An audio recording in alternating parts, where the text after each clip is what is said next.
Hello dear students, how are you. आज हम topic discuss कर रहे थे मैग्नेटिक इफेक्ट ऑफ करंट पे। उसी के ऊपर हम नेक्स्ट टॉपिक को कंटिन्यू करते हैं। बच्चों क्या करना है आज का, मैग्नेटिक इफेक्ट या magnetic field at the centre of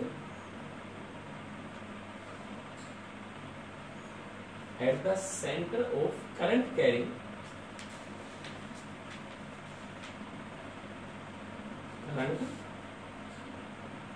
carrying coil।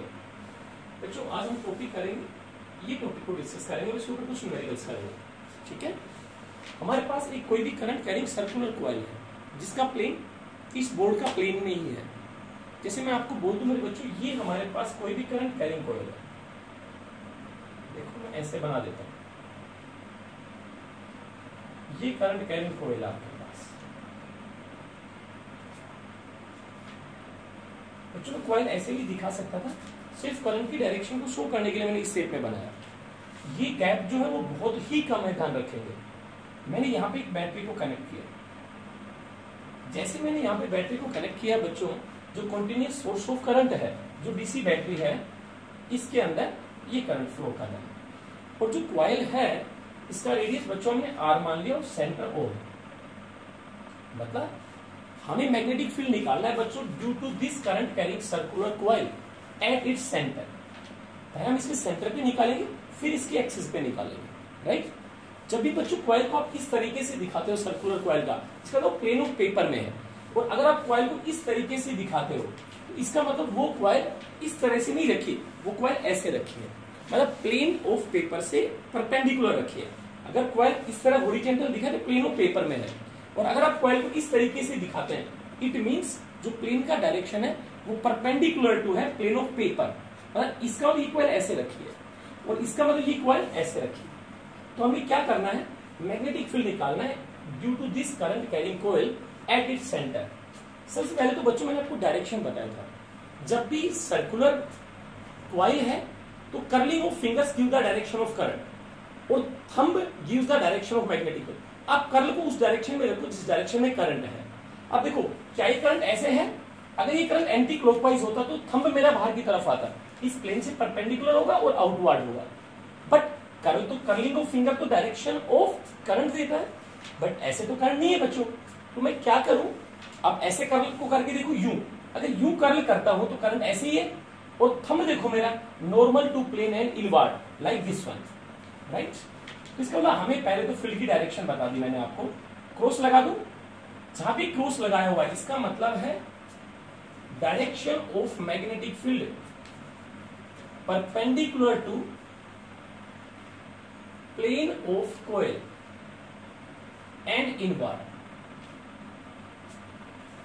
Right बच्चों, डी का डायरेक्शन क्लियर हो गया। अब हमें बच्चों जब भी हम इस पूरे चैप्टर में जो भी हम फील्ड निकालेंगे वो बायट-सैवर्ट्स लॉ को यूज करते हैं। तो बच्चों बायट-सैवर्ट्स लॉ को वेक्टर फॉर्म याद है आपको, क्या होता था, डीबी स्मॉल एलिमेंट के कारण mu naught upon 4 pi. Vector form याद कीजिए, याद होगा ना, I dl cross r, dl cross r divided by r cube. या मेरे बच्चों हम इसको मैग्नीट्यूड में कैसे लिख रहे थे, म्यू नॉट अपॉन 4 पाई,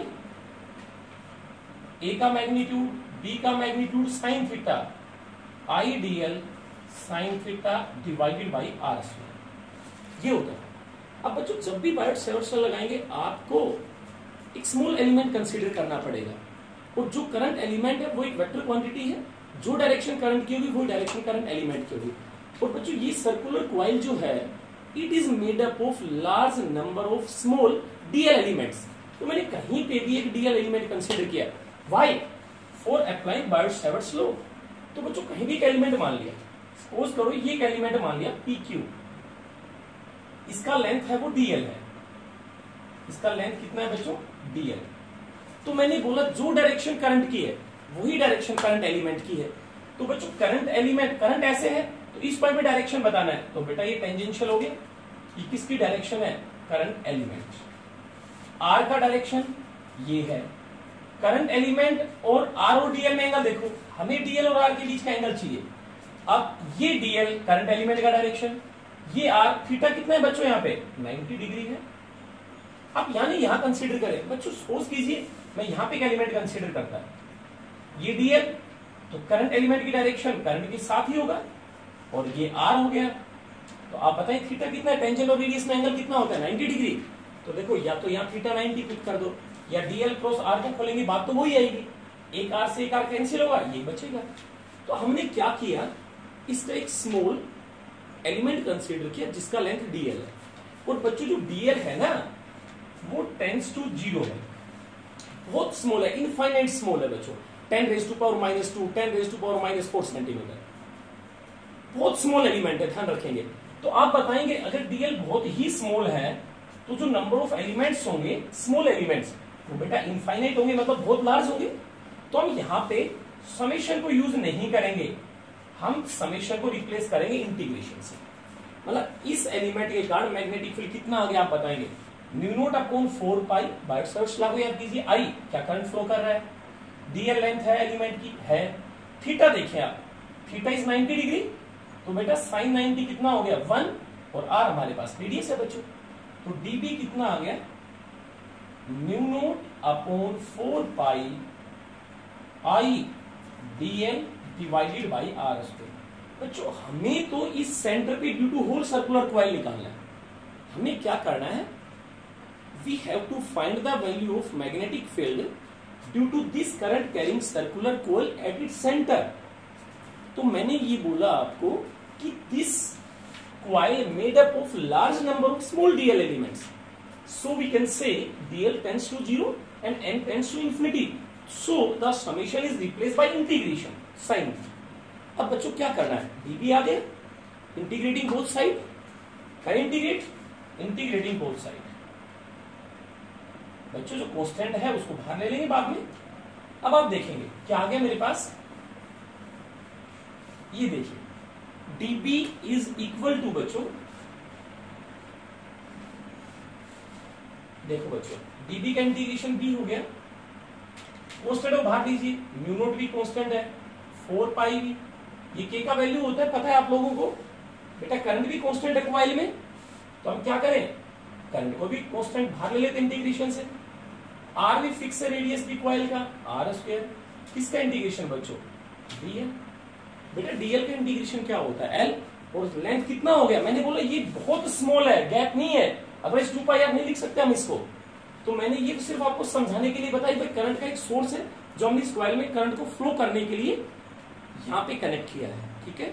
तो बेटा डीएल का इंटीग्रेशन है L का मतलब 2πr μ0I/4πr², डीएल का L और लेंथ कितना हो गया बेटा 2πr कॉइल का, क्या कैंसिल आउट होता है, r से r कैंसिल हो रहा है, 2π से बेटा 2 आ गया, तो मैग्नेटिक फील्ड कितना आ गया सेंटर के ऊपर, B is equal to μ0I divided by 2r।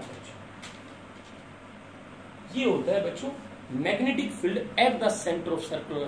बिल्कुल इजी है, एलिमेंट मानना है, बायट्स लॉ अप्लाई करना है, थीटा 90 है। तो किसी भी करंट कैरिंग सर्कुलर कॉइल के कारण फील्ड कितना होता है सेंटर पे μ0I/2r। बट अगर कभी ऐसा केस आता है if the coil having an turns, मतलब ऐसी एन आइडेंटिकल टर्न्स है बच्चों, तो हम मैग्नेटिक फील्ड को कैसे लिखेंगे μ0NI डिवाइडेड बाई 2r बच्चों। तो B और R का ग्राफ प्लॉट कर सकते हो बच्चों आप, रेक्टेंगुलर हाइपरबोलिक होगा, B इनवर्सली R है लाइक दिस। बात ये आती है बच्चों, हमने सर्कुलर कॉइल के सेंटर पे फील्ड निकालना सीख लिया, एक टर्न है तो μ0I/2r, एन टर्न्स है तो μ0NI/2r।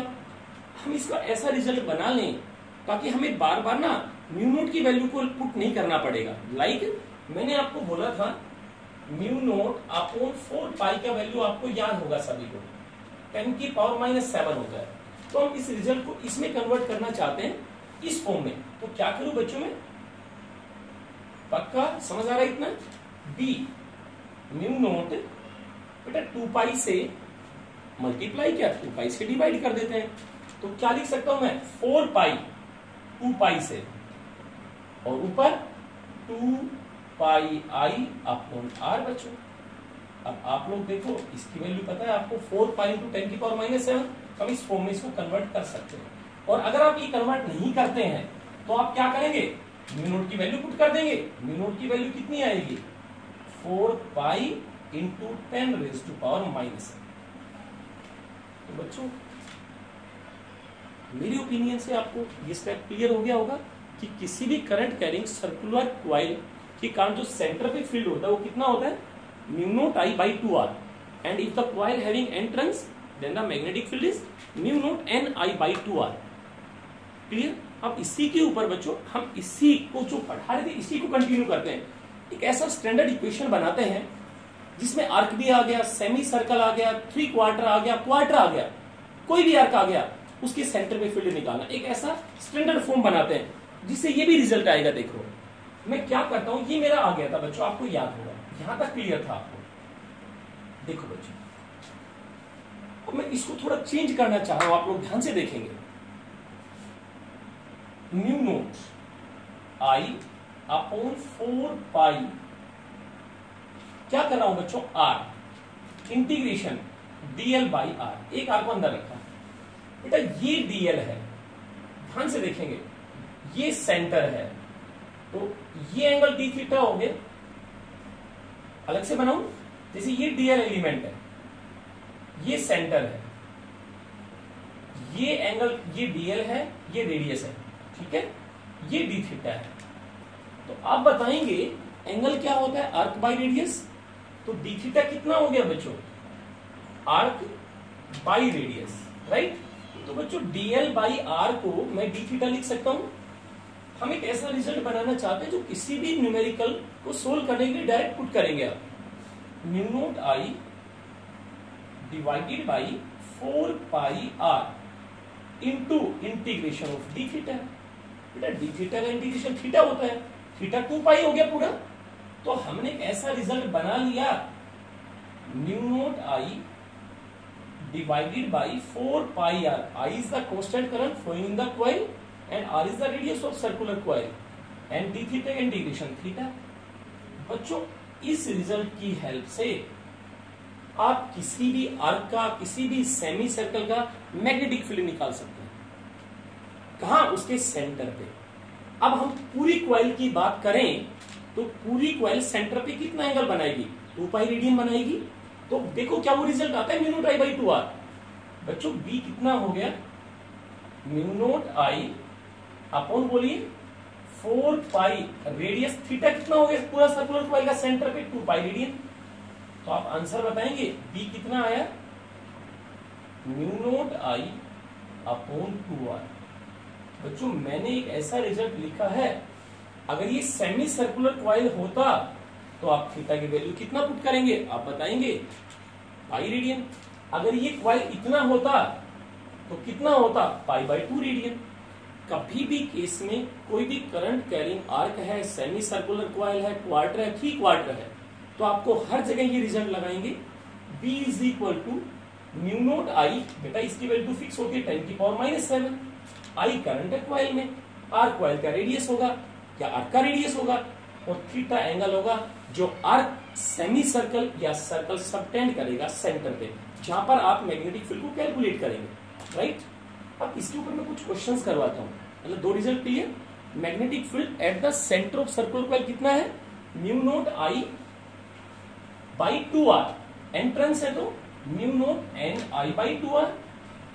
और अगर थीटा की फॉर्म में देखो, रिजल्ट को मैं एक बार रिवाइज कर रहा हूं। सेंटर पे मैग्नेटिक फील्ड कितना होता है, mu naught I by 2r। बच्चों एक तो रिजल्ट ये पढ़ा दिया मैंने। एंट्रेंस हो तो क्या बोला, mu naught N I by 2r। बच्चों ग्राफ भी बता दिया हमने। फिर मैंने एक स्टैंडर्ड रिजल्ट बनाया आपके सामने, जो कहीं भी पुट कर सकते हैं। B is equal to mu naught I upon 4 pi r बच्चों into theta. Theta circular coil centre पे कितना एंगल बनाएगा, 2 पाई रेडियन। आप इस फॉर्मूले से कोई भी क्वेश्चन सोल्व कर पाएंगे बच्चों, राइट। बट उस कंडीशन पे करंट कांस्टेंट है, आर रेडियस फिक्स है। राइट। अब बच्चों में कुछ क्वेश्चंस करवाता हूँ, कुछ न्यूमेरिकल्स करवाता हूँ, इसी टॉपिक को कंटिन्यू करेंगे आज हम। देखो आप फर्स्ट न्यूमेरिकल बच्चों, देखो बच्चों, अगर मैं आपको बोलता हूं हमारे पास दो सर्कुलर कॉइल है, पहले सिंपल से करते हैं। फर्स्ट सर्कुलर कॉइल, दो कॉन्सेंट्रिक कॉइल्स हैं, एक कॉइल ये है, राइट बेटा, इसका रेडियस R1 है, इसका रेडियस R2, ठीक है। इसमें I1 करंट फ्लो कर रहा है, इसमें मेरे बच्चों I2 करंट फ्लो कर रहा है, राइट। दोनों कॉन्सेंट्रिक कॉइल्स हैं, दोनों का करंट का डायरेक्शन सेम है, बट करंट का मैग्नीट्यूड अलग अलग है। एक में I1 है, एक में I2 है, एक का रेडियस R1 है, एक का R2। तो हमसे बोला भाई मैग्नेटिक फील्ड निकालना है सेंटर पे, तो मेरे बच्चों पहले डायरेक्शन निकालेंगे। हम देखेंगे दोनों का फील्ड सेंटर पे डायरेक्शन सेम आती है तो आप ऐड करेंगे, अपोजिट डायरेक्शन है तो आप सब्ट्रैक्ट करेंगे। बच्चों क्या हुआ, मैंने बोला जब भी बच्चों सर्कुलर कॉइल है, कर्ल को करंट के साथ रखना है और थंब उससे परपेंडिकुलर होगा, या तो इनवर्ड होगा, करंट ऐसे होगा तो थंब अंदर आएगा, करंट ऐसे होगा तो थंब बाहर आएगा। तो आप देखेंगे करंट बेटा ऐसे फ्लो कर रहा है, curling of fingers gives the direction of current. ये सेंटर पे थंब, कर्लिंग देखो दोनों में ऐसे ही है, मतलब curling gives the, curling of finger give the direction of current. तो करंट ऐसे फ्लो कर रहा है, तो फील्ड का direction normal to plane and inward हुआ। तो ड्यू टू दिस कॉइल हमने B1 फील्ड मान लिया, दोनों को क्रॉस लगा दूं, cross means the direction of magnetic field perpendicular to plane of paper and inward. तो बच्चों B1 कितना आ गया, और इसमें मान लीजिए N1 टर्न्स है, इसमें N2 टर्न्स है। तो फॉर्मूला क्या बताया था, सेंटर पे सर्कुलर कॉइल के कारण कितना फील्ड बोला था हमने, mu naught I by 2R। करें B1 बच्चों mu naught N1 I1 by 2R, R1 हो गया। यहाँ पे बच्चों क्रॉस लगा दो, क्रॉस का मतलब field is normal to plane of coil and inward, दूसरे का भी यही है। तो B2 कितना हो गया, mu naught N2 I2 divided by 2R2। बेटा ये भी दोनों में फील्ड की डायरेक्शन सेम है, तो due to both coil centre में फील्ड को क्या करेंगे, ऐड करेंगे। B1 नेट B कितना आएगा बच्चों, B1 प्लस B2 ऐड कर लेंगे आप लोग। अब इसी में थोड़ा चेंज कर सकते हैं आप लोग, एक में करंट को रिवर्स कर देते हैं। जैसे देखिए मैंने इस कॉइल में करंट को रिवर्स कर दिया ऐसे, तो B1 तो आ गया normal to plane and inward, but अब इसमें कर्लिंग ऐसे रखो, करंट तो नहीं है ऐसे, बट करंट जैसे ऐसे किया तो फील्ड बाहर आ गया। तो यहां पर जो B2 है वो normal to plane and outward आएगा। तो नेट फील्ड कैसे आएगा, या तो B1 माइनस B2 या B2 माइनस B1, ये डिपेंड करेगा इसका मैग्नीट्यूड ज्यादा है या इसका ज्यादा है। हमें I1 I2 पता नहीं, जब पता होगा हम सोल्व कर सकते हैं। तो बच्चों या तो B1 माइनस B2 या B2 माइनस B1। सब्ट्रैक्ट कब होंगे, जब करंट की डायरेक्शन अपोजिट है, फील्ड की डायरेक्शन अपोजिट है, सेम डायरेक्शन में है करंट, तो आप फील्ड को ऐड करेंगे। सबसे पहला सिंपल क्वेश्चन। दूसरा बच्चों, अगर मैं आपको बोल दूं दो कॉइल्स हैं, दो कॉइल्स हैं और दोनों कॉन्सेंट्रिक है बच्चों, magnetic field at the centre of concentric coils but both are inclined at 90 degree. मतलब एक कॉइल ऐसे है तो एक कॉइल ऐसे, राइट। दो कॉन्सेंट्रिक कॉइल ऐसे थी ये, तो अब दो कॉन्सेंट्रिक कॉइल्स है, ठीक है, बट दोनों का डायरेक्शन हो परपेंडिकुलर टू ईच अदर। क्या निकाल रहा हूं मैं, magnetic field at the centre of two concentric coils and both are perpendicular to each other. ये मैं डिस्कस कर रहा हूं, magnetic field at the centre of two concentric coils and both are perpendicular to each other.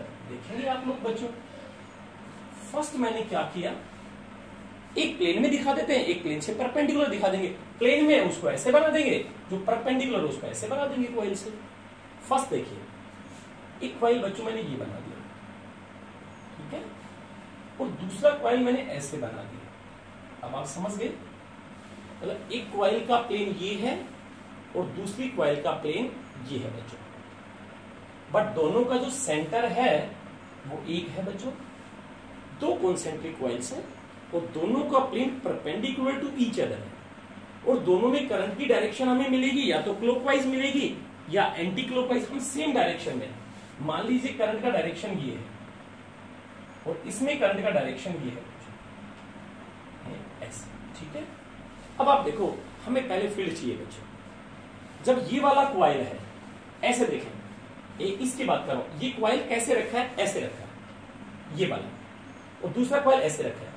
तो देखो इसमें current ऐसे flow कर रहा है एंटी क्लॉकवाइज, तो कर्लिंग ऑफ फिंगर करंट के साथ रखो, तो फील्ड का डायरेक्शन ये आ गया, और ये तो इस क्वाइल का प्लेन है। देखो देखो करंट ऐसे, फील्ड का प्लेन किधर आया, फील्ड थंब इस डायरेक्शन में आ गया, मतलब इसका जो मैग्नेटिक फील्ड है बच्चों, उसका प्लेन तो ये आ गया, इसको B1 मान ले।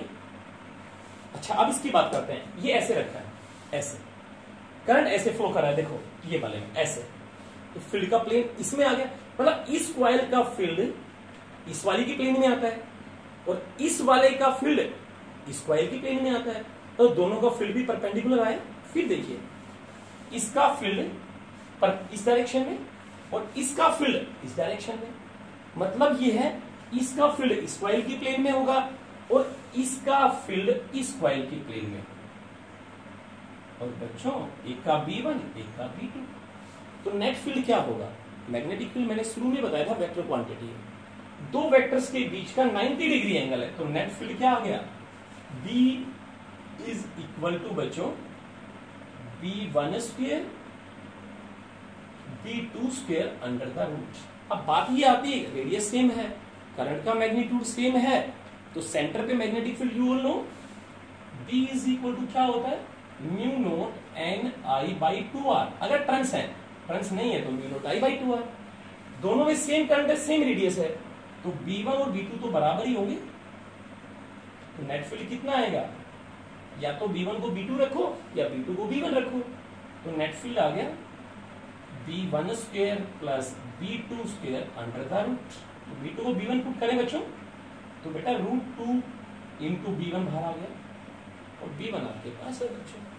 अगर दो क्वाइल्स, दो कॉन्सेंट्रिक क्वाइल्स हैं, दोनों का plane perpendicular to each other है, तो इसका फील्ड इसकी प्लेन में होगा, इसका फील्ड इसकी, by curling of fingers, right hand thumb rule. Coil ऐसे, अगर ऐसे करंट है तो फील्ड ऐसे आएगा, ऐसे करंट है तो फील्ड इस प्लेन में आएगा। ये क्वाइल है, ऐसे करंट है तो ऊपर आएगा, ऐसे करंट है तो फील्ड नीचे आएगा। First question clear. अब जरूरी नहीं कि बच्चों हमेशा ऐसे ही हो कि दोनों परपेंडिकुलर हो सकता है दोनों के बीच में कोई भी एंगल हो, थीटा एंगल हो सकता है। अगर ये केस बच्चों इस तरीके से आता है कि दो क्वाइल्स के बीच में थीटा एंगल है, ठीक है, दोनों कॉन्सेंट्रिक और दोनों के बीच का एंगल थीटा है, वो परपेंडिकुलर नहीं है, तो आपको पता है अगर कोई भी दो वेक्टर्स है उनके बीच का थीटा एंगल है, तो आप नेट मैग्नेटिक फील्ड के लिए इक्वेशन यूज करेंगे, B1 square plus B2 square plus 2B1 B2 cos theta, 2B1 B2 cos theta under the root. जैसे मैं बना के दिखाता हूं आपको, बेटा एक कॉइल तो ऐसे है, ठीक है, और दूसरी कॉइल मैंने ऐसे बना दी, दोनों के बीच का जो एंगल है वो ये एंगल है, तो नेट फील्ड कैसे निकालेंगे, दोनों के बीच का एंगल थीटा है, तो ये फॉर्मूला यूज करेंगे। B1 B2 तो निकालना आता है आपको। ये फर्स्ट क्वेश्चन था, दोनों कॉन्सेंट्रिक हो, ये वाला केस हो गया, परपेंडिकुलर हो तो हो गया, थीटा हो तो केस हो गया। अब नेक्स्ट क्वेश्चन कंटिन्यू करते हैं बच्चों।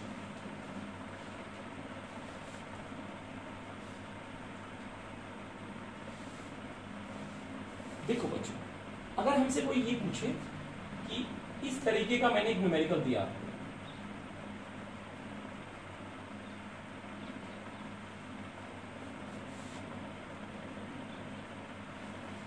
ये कोई तीन कंडक्टर है, 1 2 3, और ये हमारा सेंटर है, और इसका रेडियस r है। अगर मैं आपसे बोलूं बच्चों, या तो इसको इस तरीके से दिखा दें, कुछ बुक्स ऐसे भी दिखाती है, इस डायरेक्शन में भी दिखा, एक ही बात है बच्चों, आप सिर्फ कॉन्सेप्ट को सीखना है, इस सेंटर पे फील्ड निकालना है। तो अब एक चीज देखें, हमें यूं पता है स्ट्रेट वायर है, मैंने आपको बताया था पहले, कोई भी स्ट्रेट वायर है, जिस पॉइंट पे फील्ड निकालता है अगर वो उसके एक्सिस पे आता है तो मैग्नेटिक फील्ड 0 होता है, θ1 0 होता है, θ2 0 होता है। और कोई आर्क आता है, सेमी सर्कल आता है, क्वार्टर आता है, तो क्या बोला था, mu naught I 4/4 pi r into theta.